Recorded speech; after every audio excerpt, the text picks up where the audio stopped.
Video continuation part చూద్దాం అనమాట. సూక్ష్మ బోధన సాంకేతిక నియమాలు. సూక్ష్మ బోధన యొక్క సాంకేతిక నియమాలు. బోధన నైపుణ్యాలు వాటి అంశీభూత ప్రవర్తనగా విశ్లేషింపబడి ఉంటాయి. బోధనా నైపుణ్యాలను పరిశీలించవచ్చు, నియంత్రించవచ్చు, కొలవవచ్చు, అభ్యాసం కూడా చేయవచ్చు. అంటే బోధనా నైపుణ్యాలను పరిశీలించవచ్చు, నియంత్రించవచ్చు, కొలవచ్చు, అలాగే లెర్నింగ్ కూడా చేయవచ్చు అనమాట. స్కిన్నర్ ప్రచాలక నియమంపై ఆధారపడి ఉంటుంది. ఈ బోధనా సాంకేతిక నియమాలు అనేవి స్కిన్నర్ యొక్క ప్రచాలక ఆపరెంట్ కండిషన్పై ఆధారపడి ఉంటుంది. ఇక్కడ సూక్ష్మ బోధన అనగానే సూక్ష్మ బోధన స్కిన్నర్ అనుక్రామిక ఉజ్జాయింపువాదం బోధనా పరిపుష్టి బోధనా పునఃబోధనా ప్రక్రియకు అనువర్తించవచ్చు. అంటే స్కిన్నర్ ఉజ్జాయింపువాదం అనే దాన్ని దేనికి మనం అనువర్తింపవచ్చు అంటే బోధన ప్లస్ పరిపుష్టి పునఃబోధన ప్రక్రియకు అనువర్తింపవచ్చు అని చెప్తున్నారనమాట ఈ సూక్ష్మ బోధన నియమాలు. నెక్స్ట్ సాంప్రదాయ బోధనకి అదేవిధంగా సూక్ష్మ బోధనకి మధ్య కొన్ని తేడాలు చదువు. ఇది చాతురూపానికి క్లిష్టమైన పనిగా అనిపిస్తుంది. ఇది సులభంగా ఉంటుంది. అనేక బోధనా నైపుణ్యాలు కలయికతో చేయవలసి ఉంటుంది. ఇది ఒకే ఒక బోధన నైపుణ్యం ఉంటుంది. తరగతి గది వాతావరణం బోధన అభ్యాసం చేయాల్సి ఉంటుంది. ఒక ఉపాధ్యాయ విద్యార్థి ఒత్తిడి గురైపోతాడు. అన్ని అంశాలు సూక్ష్మీకరింపబడి ఉంటాయి. బోధనా విధానానికి ప్రాముఖ్యత ఇవ్వబడుతుంది. ఇది నైపుణ్య సాధనకు ప్రాధాన్యత ఇవ్వబడుతుంది. ఇది బోధన ఎలా చేస్తున్నాడు అనేది. ఇది నైపుణ్య శిక్షణకి. పరిపుష్టి మొత్తం బోధనపై ఇవ్వబడుతుంది. పరిపుష్టి ప్రతి నైపుణ్యం అభ్యసనంలో ఉంటుంది. పరిపుష్టి రాతపూర్వకంగా జరుగుతుంది. ఇక్కడ పరిపుష్టి అనేది దృశ్య శ్రవ్యోపకరణాల ద్వారా పరిపుష్టి జరుగుతుంది.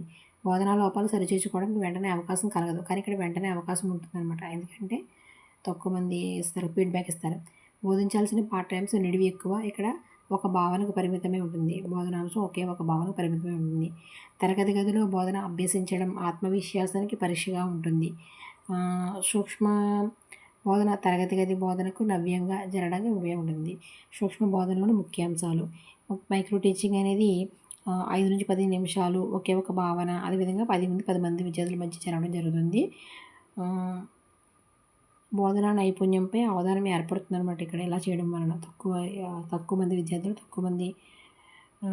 తక్కువ సమయము తక్కువ కాన్సెప్ట్ ఇవ్వడం వల్ల. బోధనా నైపుణ్యాలు మనకి భాషా నైపుణ్యాలు వేరు, బోధనా నైపుణ్యాలు వేరుగా ఉంటాయి. చాతురోపాధ్యాయులు ఎంత భాషపై పట్టున్నా పాఠ్యాంశం వివరించడంలో నైపుణ్యం లేకుంటే రాణించలేడు. కాబట్టి కాబోయే ఉపాధ్యాయులు బోధన నైపుణ్యాలు సాధించాలి. అంటే సిద్ధాంతపరంగా కానీ ప్రయోగపూర్వకంగా శిక్షణ పొందవచ్చు.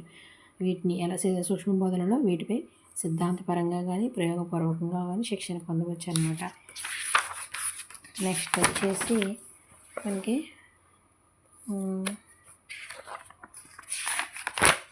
సూక్ష్మ బోధనలోని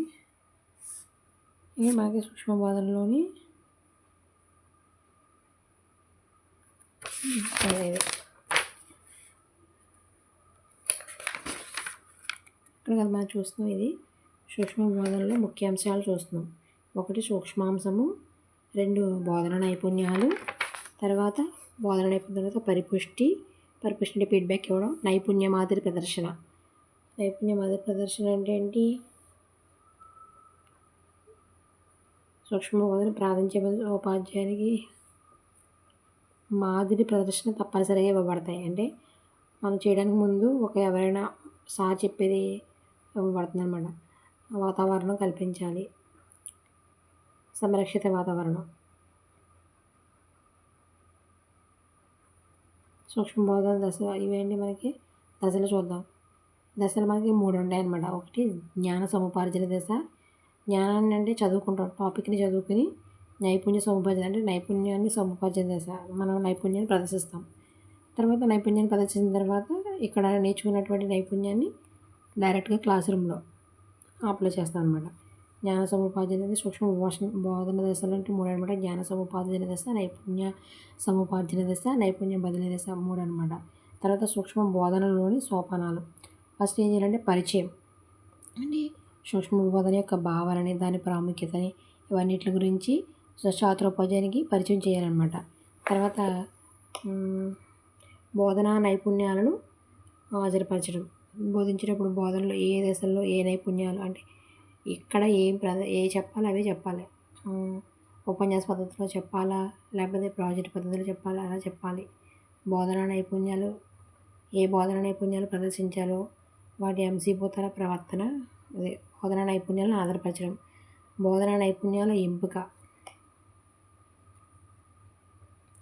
బోధనలు వివిధ దశలలో ప్రదర్శించవలసిన నైపుణ్యాలు అనేకమైనవి ఉంటాయి. వాటిలో ఉపాధ్యాయ విద్యార్థులు సాధించగలిగినవి, పరిశీలించగలిగినవి, ప్రదర్శించగలిగిన నైపుణ్యాలను ఎంపిక చేసుకోబడతాయి. నైపుణ్య ప్రదర్శన.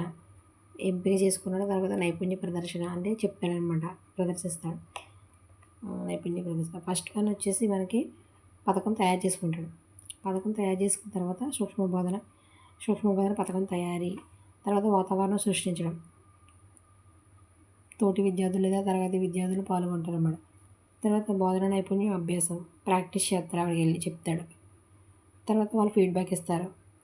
మళ్ళీ ఫీడ్బ్యాక్ ఇచ్చిన తర్వాత మళ్ళీ పునఃపథకం, మళ్ళీ ఇంకో ప్లానింగ్ తయారు చేసుకుంటాడు. మళ్ళీ పునఃబోధన చేస్తాడు. పథకం ఆధారంగా నైపుణ్య ప్రదర్శన తిరిగి నిర్వహింపబడుతుంది అన్నమాట. నెక్స్ట్ మొత్తం 11 ఉన్నాయి. ఫస్ట్ వన్ ఏంటి? పరిచయం. సూక్ష్మ బోధనలో సోపానంలో ఫస్ట్ ఏంటి? పరిచయం అంటే భావన ప్రాముఖ్యత గురించి తెలియజేయడం. బోధనా నైపుణ్యాలను హాజరపరచడం. ఎంపిక, ప్రదర్శన, పథకం తయారీ, వాతావరణం సృష్టించడం. అభ్యాసం అంటే ప్రాక్టీస్ చేయడం, చెప్పడం. బోధనా నైపుణ్య అభ్యాసం, పరిపుష్టి, పునఃపథక రచన, పునఃబోధన, మళ్ళీ పునఃపరిపుష్టి, మళ్ళీ పునఃబోధన చేస్తే పునఃపథక రచన, ఇవన్నీ ఉంటాయన్నమాట. ఇక్కడ మనకి సూక్ష్మ బోధన సిద్ధాంతాలు ఇవ్వడం జరిగింది. సూక్ష్మ బోధన సోపాలు పరిచయించడం, మనకి సూక్ష్మ బోధనలో పలు సిద్ధాంతాలు అనుసరింపబడతాయి అన్నది తెలుస్తుంది. ఇక్కడ మనకి సూక్ష్మ బోధన వలయం ఇవ్వబడింది సింపుల్గా అనమాట. అక్కడ మనకి 11 ఉన్నాయి కదా, ఇక్కడ కేవలం 5 ఇవ్వడం జరిగింది అనమాట. అదే అక్కడ కొన్ని ముందు చెప్పినటువంటి కొన్ని నైపుణ్యాల ప్రదర్శన అవి ఇవ్వలేదన్నమాట. ఫస్ట్ ప్లానింగ్ వేసుకుంటాం, తర్వాత లెసన్ చెప్తాము, ఫీడ్బ్యాక్ ఇస్తారు. ఫీడ్బ్యాక్లో ఏమైనా తప్పులు ఒప్పులు ఉంటే దాన్ని సరి చేసుకుని మళ్ళీ పునఃప్రదర్శన చేస్తాము. పునఃప్రదర్శన చేసి మళ్ళీ పునఃపరిపుష్టి పొందుతాం అనమాట. ఇచ్చాడు. సిద్ధాంతాలు చూద్దాం. విశ్లేషణ సిద్ధాంతం. బోధనా నైపుణ్యాలన్నీ వాటి అంశీభూత ప్రవర్తనలుగా విశ్లేషింపబడతాయి. మనోవిజ్ఞాన పునర్పాలన సిద్ధాంతం. విశ్లేషణ theory of analysis, psychological reinforcement అంటే మనోవిజ్ఞాన పునర్పాలన సిద్ధాంతం. చాతురోపాధ్యాయుడు తన ఉపాధ్యాయులు, విద్యార్థులు, శిక్షకుల పరిపుష్టితో నైపుణ్య సాధనకు పునర్బలన పొందుతాడు. మనోవిజ్ఞాన పునర్బలన సిద్ధాంతం. మనకి సూక్ష్మోపాధన సిద్ధాంతాలు అనేసి ఇవ్వడం జరిగింది చూడు. విశ్లేషణ సిద్ధాంతం, మనో పునర్బలన సిద్ధాంతం, అభ్యాసన సిద్ధాంతం. ప్రతి విద్యార్థి బోధనయం సాధించే సూక్ష్మ బోధన వలయాన్ని కొనసాగిస్తాడు. అంటే ప్రతి విద్యార్థి తమ బోధనా నైపుణ్యం సాధించే వరకు అభ్యాసాన్ని అంటే సూక్ష్మ బోధన వలయాన్ని కొనసాగిస్తుంది. దీన్ని అభ్యాసన సిద్ధాంతం అంటారు. విస్తృతమైన పర్యవేక్షణ సిద్ధాంతం. అబ్జర్వేషన్ అంటే ప్రతి విద్య